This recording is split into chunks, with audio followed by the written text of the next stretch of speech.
তো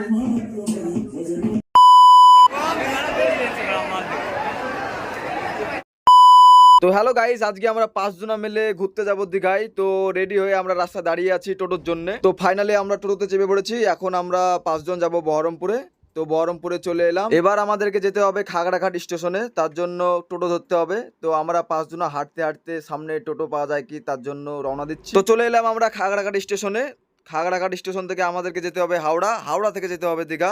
তো আমরা 5 জনা খাগড়াঘাট স্টেশনের সামনে দাঁড়িয়ে আছি। তো খাগড়াঘাট থেকে হাওড়া যাওয়ার জন্য আমরা টিকিট কেটে ফেললাম। আমাদের সেরুসের সবারই টিকিট হাতে হাতে দিয়ে দিচ্ছে, আমার টিকিটটাও দিয়ে দিল আমাকে। এবার আমরা সবাই যাব 2 নম্বর প্ল্যাটফর্মে, কারণ আমাদের ট্রেন 2 নম্বর প্ল্যাটফর্মে আসবে। যেতে না যেতে আমাদের সেরুসের তার ব্লগ ভিডিও শুরু করে দিয়েছে। তো ফাইনালি আমাদের খাগড়াঘাট থেকে হাওড়া যাওয়ার ট্রেন 2 নম্বর প্ল্যাটফর্মে ঢুকে পড়লো। ট্রেনে ওঠার পরে কিন্তু আমাদের মুর্শিদ ভাই জায়গা না পেয়ে দাঁড়িয়ে আছে, আর এদিকে কিন্তু আমিও গেটের ধারে দাঁড়িয়ে আছি। আর এখন বাজছে রাত 10টা 49।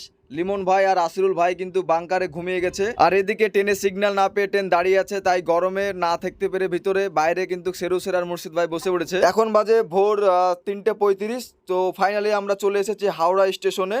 এবার আমাদের সকলকেই নামতে হবে। সব বন্ধুগুলো আমরা ট্রেন থেকে নেমে পড়লাম। এবার আমরা যাব হাওড়া স্টেশনের বাইরে। তো ফাইনালি আমরা হাওড়া স্টেশনের বাইরে চলে এসেছি। এবার আমাদেরকে যেতে হবে 20 নম্বর প্ল্যাটফর্মে, কারণ 20 নম্বর প্ল্যাটফর্ম থেকে হাওড়া থেকে দীঘার ট্রেন ছাড়বে। আমরা 20 নম্বর প্ল্যাটফর্মে চলে এসেছি, কিন্তু এদের আর যান চলছে না, তাই চুপচাপ বসে আছে। তো ফাইনালি আমরা হাওড়া থেকে দীঘা যাওয়া ট্রেনে চেপে পড়েছি। ওইদিকে মুর্শিদ ভাই আর সেরুসের বসে আছে, আর এদিকে আমি আছি, আসিরুল আছে, আর আমাদের লিমন ভাই বসে আছে। দেখতে দেখতে পৌঁছে গেলাম দীঘা স্টেশনে। এবার এখানে কিন্তু সবাই নেমে পড়বে। তো গাইস, দীঘা স্টেশনে এতটাই ভিড়, হাজার হাজার মানুষ এই স্টেশনে আসছে, আবার হাজার হাজার মানুষ কিন্তু এই স্টেশন থেকে যাচ্ছে, তোমরা দেখতেই পাচ্ছ।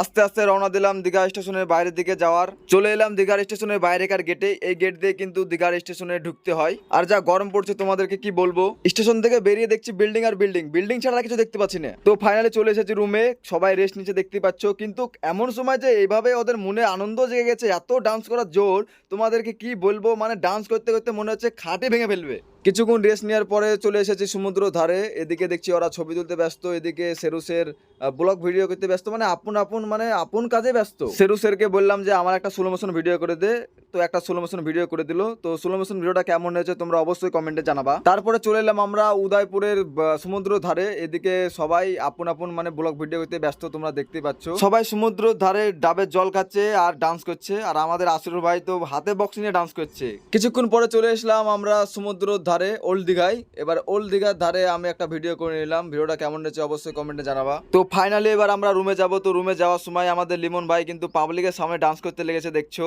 এই ডান্স মানে সেই ডান্স করতে লেগেছে। তো আজকের ব্লগ ভিডিওটা এতটুকুই। যদি তোমাদের ব্লগ ভিডিওটা ভালো লেগে থাকে তাহলে অবশ্যই একটা লাইক আর একটা কমেন্ট করে দেবা।